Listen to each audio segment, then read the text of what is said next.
Hello, and welcome back to A Moment of Focus, your go-to compliance podcast where we'll continue to bring you the latest and greatest compliance updates and available resources.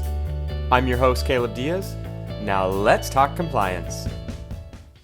All right, it's the end of the month, so you know what that means. It's Cybersecurity Roundup time. We are back again this month with Tom DeMeo from PKF O'Connor Davies to give you all a little extra cybersecurity insight. So let's get into it. First off, hi Tom, welcome back and thanks for taking the time to sit down with us today. Hi, Caleb. My pleasure. Thank you for having us again.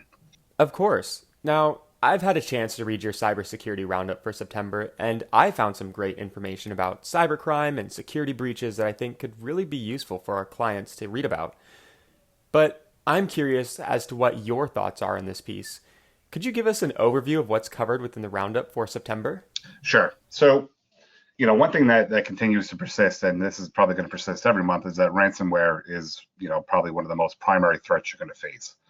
But, three areas that, or at least 3 bullet points that I really want to focus on, because I think it really kind of sets the tone and gives great insight, is that, when you look at some of the metrics that we broke out based on various studies, one of them was interesting in that 20% of the respondents of this particular study said that they had a data breach as a result of a remote worker. And 24% had unexpected expenses, related to dealing with these breaches. But, that just goes to show you that as the climate has shifted and as the landscape has shifted to supporting remote work, equally what has shifted is the risk. And, the fact that 20% had a tangible breach as a result of it just goes back to the point that you really have to assess your remote access strategy and make sure that you've thought it through. Now, the other bullet that I found really interesting, and I think is worth touching on, is that when you looked at this study, specifically from Ponemon Institute, it said that 40% of, or 1.52 million of the breach cost, when you look at the total breach cost of 3.92 million, could be attributed to a customer not returning. So when you think about your breach costs, yes, you have forensics, you have legal, you have all those types of things. But now we have a tangible number of 40% or 1.52 million of your average breach costs being attributed to the fact that that customer didn't return. Now, when you think about, being an investment advisor, already you're an entrusted partner for that particular individual, right? They're trusting you with one of the most prized assets, their money. But equally, they're trusting you with their information. And this just goes to show that if you don't put the appropriate measures in place and address the cybersecurity aspect, it could have a significant impact on your business. And then lastly, when we look at the trend going forward, yes, global cybercrime is predicted to reach 11.4 million per minute by 2021, right? That's almost 100% increase since they kind of really started benchmarking this back in 2015. So the cyber threat is definitely not going away. Thanks, Tom. That's great insight to some new and emerging forms of cybercrime. Speaking of different forms of cybercrime, the SEC released a risk alert on September 15th called Cybersecurity, Safeguarding Clients' Accounts Against Credential Compromise. This risk alert discussed a hacking technique called credential stuffing, which is something I had never heard of before. So, for those listening, what is credential stuffing and how does this affect a firm?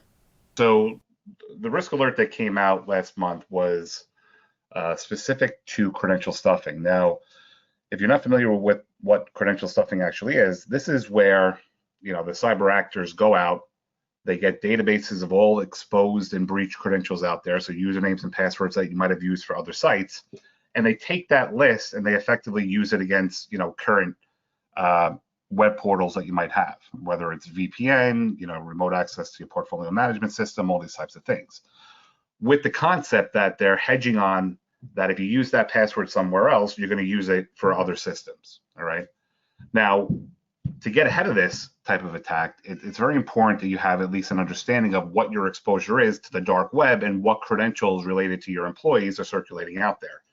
Now, one of the services that we offer and we're able to provide to our clients is something called dark web monitoring, where we pretty much keep our eyes on lists that are coming out, lists that are circulating, and then we can alert your company if we identified a credential or information that was leaked about an employee relative to your business.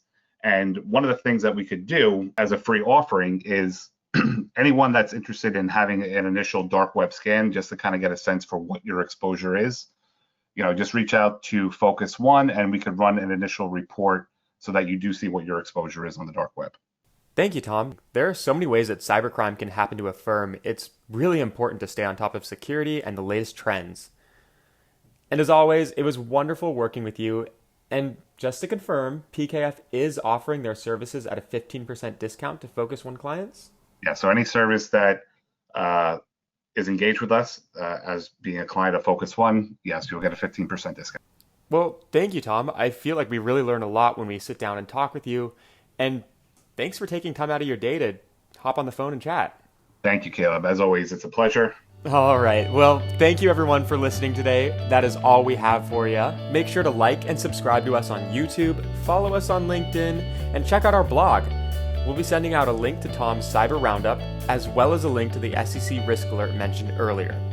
From all of us here at Focus One, have a great week and stay compliant.